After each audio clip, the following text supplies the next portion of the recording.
Bonjour à tous, ici Lares pour Poker Academy, j'espère que vous allez bien, que vous êtes en forme. Moi j'ai la pêche, j'ai un nouveau micro qui va ravir vos petites oreilles pendant la demi-heure que l'on va passer ensemble pour cette première vidéo sur les analyses de main de Pluribus que j'ai très subtilement intitulé Pluribus, GTO ou Baleno.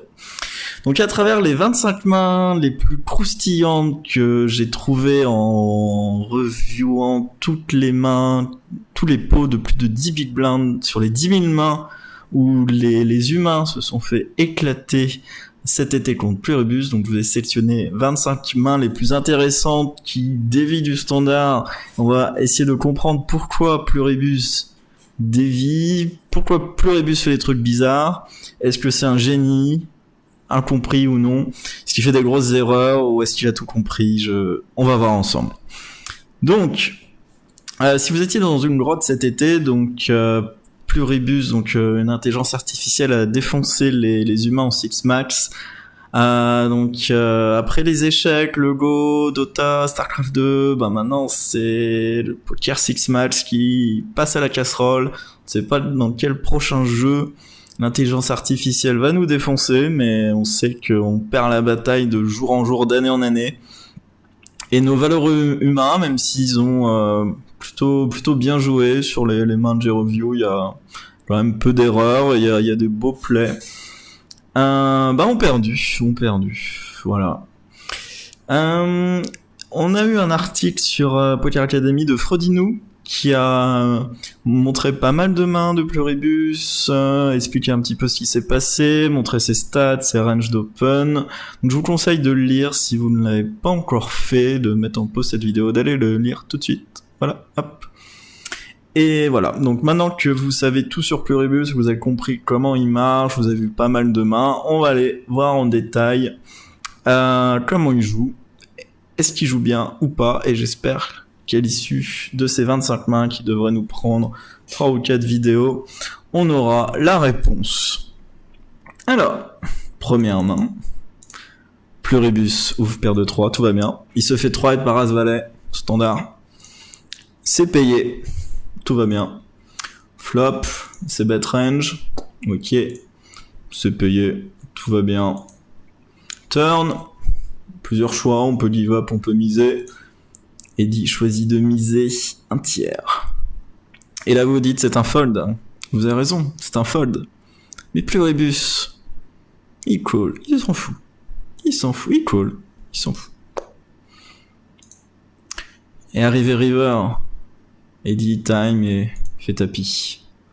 Et là Pluribus, tel un David Ikitaï, rentre dans le tank et finit par appuyer sur le bouton call. Paire de 3, vraiment. Donc là, vous vous dites, mais c'est une grosse CS, ce bot là. Et vous avez raison. Mais allons analyser ensemble ce qui s'est passé. Donc on est sur 6-6-5, c'est bet un tiers, c'est payé avec paire de 3, tout va bien. Un roi de carreau à la turn, choisit de miser un tiers, ok. Et on voit qu'à la turn, Pio call en fréquence, donc moi je vous conseille de fold contre dans la vraie vie. Voilà.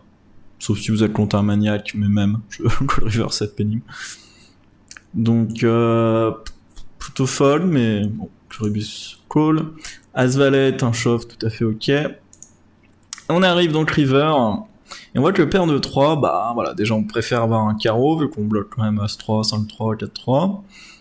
Et on a un call V-, quoi. Alors pourquoi Pluribus call? Alors pourquoi Pluribus call? Il faut déjà regarder ce que shove notre ami small blind. Des flushs évidemment. Et quelques bluffs. As-Valet, As-10, Dame-Valet principalement.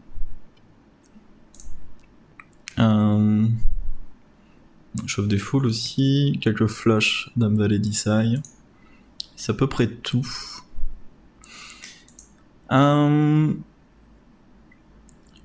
Donc, arrivé dans ce spot,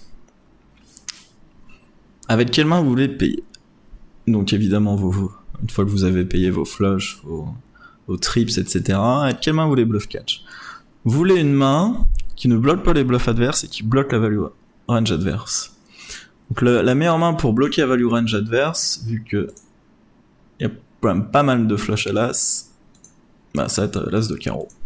Vous voyez par exemple que As-Roi avec l'As de carreau, un call assez haut en EV, un As-Dame de carreau, un call break-even, As-Valet de carreau perd contre As-Dame qui est shove, donc c'est pas terrible.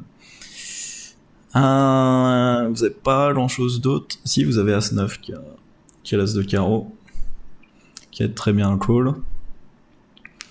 Vous l'avez peut-être pas dans la range arriver jusqu'à la river, mais ça peut arriver. Et en fait, le spot est bizarre. Vous pouvez par exemple voir que paire de dames n'est pas un call, paire de valet non plus, et paire de 10 non plus. Alors que paire de 8, paire de 7 sont des calls.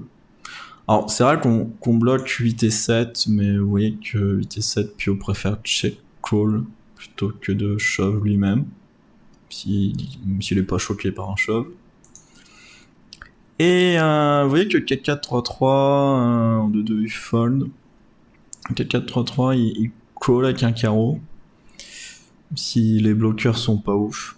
Mais en fait je pense que vu que le problème dans ces spots c'est que les gens en sélectionnant leur bluff vont prendre des gros carreaux.